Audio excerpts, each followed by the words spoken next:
Dozens are killed in yet another deadly bomb attack by Al-Qaeda in Algeria. This time the UN is a target. So what's behind the terror attacks? And is North Africa becoming the new front in the war on terror? This is Inside Story.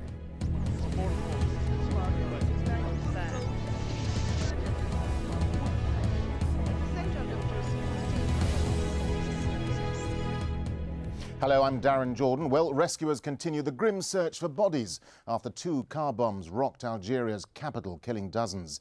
They're the latest in a series of explosions which have killed more than 120 people this year.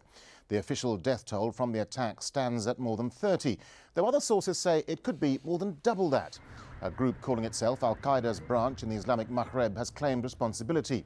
One bomb targeted United Nations offices, a departure from previous attacks aimed mainly at the government, while the other singled out Algeria's Constitutional Council. The blasts have been condemned by the UN Secretary General. Words cannot express my sense of shock, outrage and anger at the terrorist attack on the United Nations in Algiers yesterday. This was an abject and cowardly strike against the civilian officials serving humanity's highest ideals under the United Nations banner. It was a base, indecent, and unjustifiable by any standard. Well, joining us now are guests in London, Saad Jabbar, Deputy Director of the Centre for North African Studies. Also in London, Mahan Abedin, Director of Research at the Centre for the Study of Terrorism. And in Washington, D.C., Andrew Black, a specialist in African and Arabian security and counter-terrorism. Gentlemen, welcome to the programme. Mahan Abedin in London, let me start with you, if I may. This is the latest in a series of attacks by Al-Qaeda against targets in North Africa. Why Algeria and why now? Well, I think there's a combination of 2 factors at play here. At one level, the violence is a remnant of the very terrible violence that racked Algeria in the 1990s, the violence that was triggered by the cancellation of an elections in January 1992, which an Islamist coalition called the Islamic Salvation Front had won. And that touched off a series of actions that culminated in near civil war in Algeria in the mid-1990s.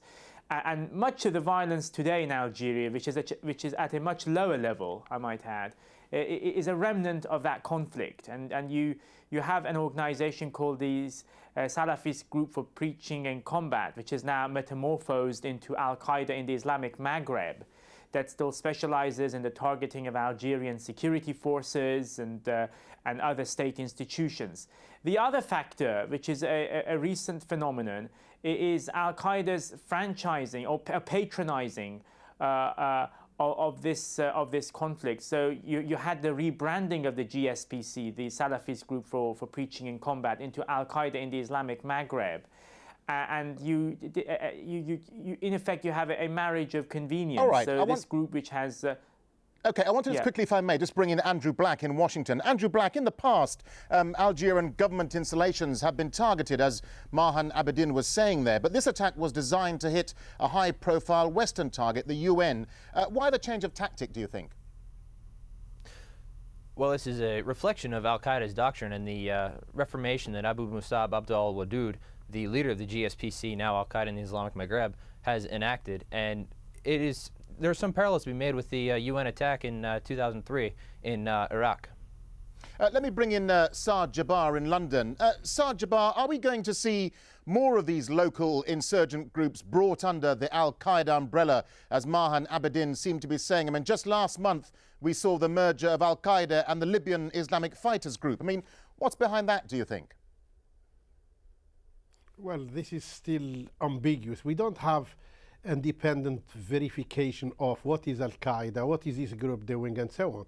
Let me just go further than what the previous speakers were saying to stress one thing, that since 1992, violence in Algeria, we have noticed, any observer of Algeria will tell you that one evidence emerged throughout the Algerian crisis, that violence has been instrumentalized by some factions within the regime itself whenever there were some crises within the ruling clique itself, or when there is something which is more convenient. And we remember very well how the GIO, the Islamic armed groups which carried out the most horrendous and heinous acts against civilians, massacres and so on, and how they have been somehow infiltrated and they have carried out some attacks which don't serve anyone except for the sake of violence, and the only beneficiary at the time and throughout was the regime in order to maintain the status quo and so on. I beg to differ with some, with some of the commentators who would go easily and oversimplify the Algerian situation. Violence has started in Algeria before the existence of Al-Qaeda. And also, when we look at the targets is the Constitutional Council. Let's put things in the Algerian political context. A few days ago only, there was so much criticism of the Algerian president, because the Algerian president, who is very ill, has been trying to force through the amendment of the constitution so as to be allowed to run for a third term when his term ends, although he's very ill. And therefore, there might be some manipulation of this violence, because it's very easy for the Arab countries. The manipulation of Al-Qaeda, talking about Al-Qaeda, is very easy to blame, and it's very easy for Al-Qaeda to claim also that they have long arm and they are powerful to hit everywhere. All right, I want to just quickly move the argument on, and if I can, just go back to Mahan Abedin, because this issue you were talking about, this morphing of Al-Qaeda, this franchising, I mean, what does this Al-Qaeda merger, for example, this recent one in Libya with the LAFG, tell us about the Al-Qaeda strategy across North Africa as a whole? It's quite an interesting point, though, isn't it? It is indeed. Well, it has long been Al-Qaeda's strategy to incorporate local groups. But just one thing, though, the Libyan organization, the Libyan Islamic Fighting Group, is a much less serious proposition than the GSPC, which is a relatively large organization with a lot of knowledge. And I think your previous commentator here, the gentleman in London, is absolutely correct. The GSPC had many forerunners, and one of them was the GIA, the Armed Islamic Group, which had been thoroughly penetrated by Algerian security services. And there's no doubt indeed that sections within the Algerian regime have benefited enormously from the violence, and they've also manipulated it to a large extent. But nevertheless, these are real groups out there, groups with powerful agendas, with long-standing histories dating back to at least the early 1990s. Some of them go back to even the 1980s.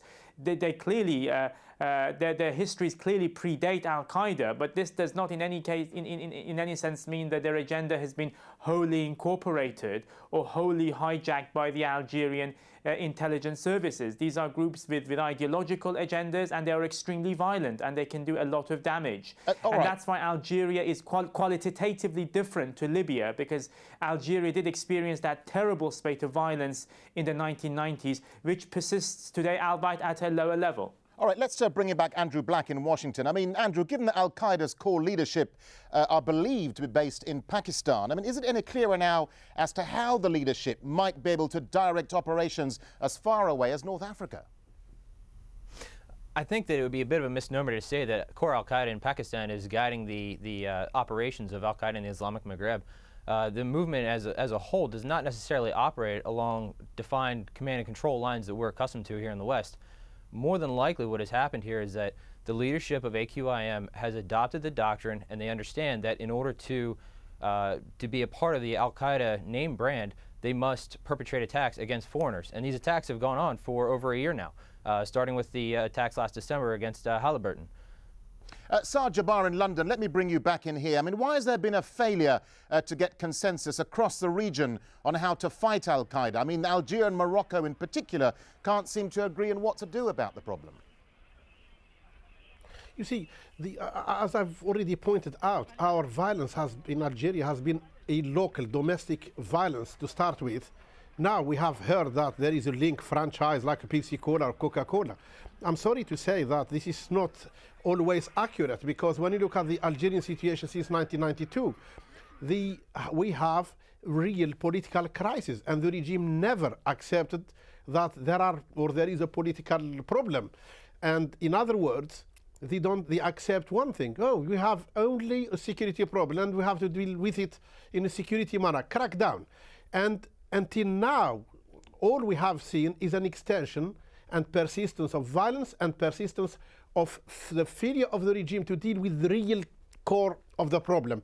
Algeria is different to others. Algeria has been suffering and still suffering from a political problem. In other words, and to be more precise, lack of accountable government, legitimate government, although Algeria held a record number of elections to have parliamentary elections, local, regional elections, presidential elections, but still Algeria is still a totalitarian system. It hasn't responded to the grievances of the people. It has not really allowed a natural and organic growth of political movements which would fill any vacuum. Therefore, to just oversimplify and reduce the Algerian problem to violence, violence is a symptom of a deeply rooted political, economic and social crisis in Algeria, which the regime has failed, I'm sorry to say, to deal with them all.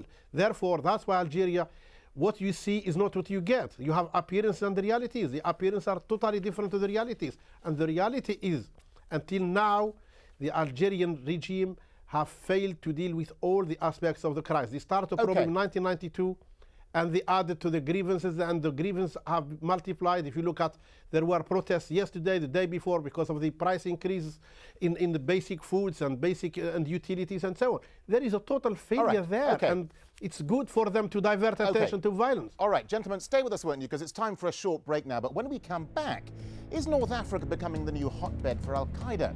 And is the region now the new front on the so-called war on terror? Stay with us.